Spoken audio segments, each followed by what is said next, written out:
La Gazette des Jeux d'hiver 2018, Mriss le Magnifica, Christy la maudite télé. Le ski de fond français a décroché, grâce au sprint par équipe, sa deuxième médaille à Pyeongchang, la troisième de la carrière de Mriss Magnifica. Les fondeurs français restent encore loin de leurs camarades biathlètes mais ils progressent de jour en jour.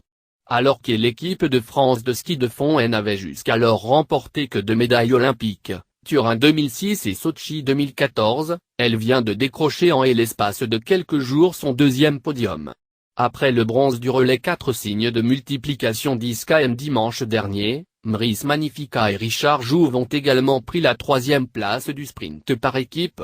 Ce qui fait de Mriss Magnifica, membre du relais 4 signes de multiplication 10 km à Sotchi et à Pyeongchang, le fondeur tricolore le plus médaillé de l'histoire des Jeux, 3 médailles de bronze.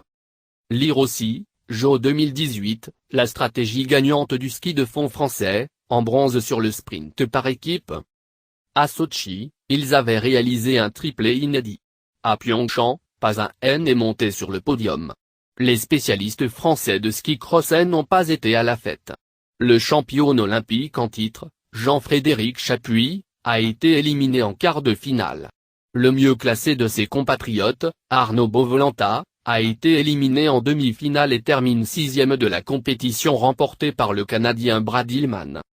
Meilleure spécialiste en descente depuis le début de la saison, et l'Italienne Sofia Goggia n'a pas tremblé pour s'offrir le premier titre olympique de sa carrière. La bergamasque devance la Norvégienne Ragnhild Moyenkel. Elle, américaine, l'un de ses vols se console de sa Saint-Valentin ratée, elle a cherché sans succès un rendez-vous sur les réseaux sociaux, par une médaille de bronze. En patinage artistique, le titre féminin ne devrait pas échapper à l'équipe olympique de Russie. Alina Zagitova, 82,92, et Evgenia Medvedeva, 81,61, ont surclassé la concurrence lors du programme court. La première poursuivante, la Canadienne Osmond, compte 78,87 points. Enfin, en hockey sur glace, sans leur vedette de NHL, les Américains ont été sortis sans gloire en quart de finale par les Tchèques, 3-2. C est au programme. Médaillé en combiné et en slalom géant, Alexis Pinturo aura peut-être un peu plus de mal à grimper sur un troisième podium lors du slalom.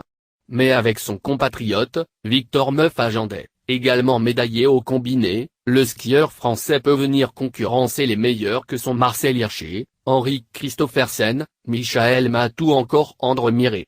La première manche est programmée à partir de 2h et la deuxième à partir de 5h30. À partir de 2h, les Françaises du ski cross, Marielle Berger-Sabatel et Alizé Baron tenteront de se qualifier pour les huitièmes de finale, programme vendredi 23 février. Berger-Sabatel, 5e du classement de la Coupe du Monde, sera a priori la chance la plus aboutie de l'équipe de France. 11h30, 11h56 et 12h22. Voilà est l'horaire de départ des 3 manches de ski à Alpha Pipe. Ils seront 2 Français à espérer jouer les troubles fêtes. À ce jeu-là, le médaillé de bronze de Sotchi Kevin Rolland, 6e des qualifications, semble mieux placé que son camarade Thomas Krief, 10e des qualifications. Il faudra notamment faire face à El Armada venu des États-Unis, Aaron Blink, Alex Ferreira et Torin Yater Wallace. À 5h10, les Américaines et les Canadiennes affronteront pour le titre olympique qui depuis l'introduction du hockey sur glace féminin aux Jeux de Nagano, en 1998, n'a échappé qu'une fois à l'équipe du Canada. C'était justement au Japon en 1998 et les États-Unis l'avaient emporté. À 12h05, le Canada et les États-Unis se retrouveront une nouvelle fois en demi-finale du curling masculin. Enfin, à partir de 12h15, la délégation française retiendra son souffle du côté du parcours du biathlon, son principal pourvoyeur de médailles. Les relayeuses, menées notamment par Marie Dorin-Habert et Anaï Bescon, tenteront d'ajouter une 5e médaille à l'excellent bilan des biathlètes tricolores. En conférence de presse après-course, plus tard pendant la remise des médailles, l'Inde Sevon a beaucoup pleuré mardi. Et l'américaine n'a pris que la 3e place de la descente. Une course qu'elle avait remportée il y a 8 ans, à Vancouver, Canada. Mon corps me fait souffrir et je suis assez chanceuse de pouvoir encore skier et d'être sur le podium, a relativisé la plus grande skieuse de sa génération, confirmant qu'il s'agissait sans doute de sa dernière descente olympique. Avant de prendre sa retraite, Lindsey Vonn tentera tout de même de revenir dans les spatules du Suédois Ingemar Stenmark, seul athlète à compter plus de victoires qu'elle en Coupe du Monde, 86 contre 81. Pour la deuxième fois de ces Jeux, Elise Christie a quitté la patinoire de Gagnon en pleurs.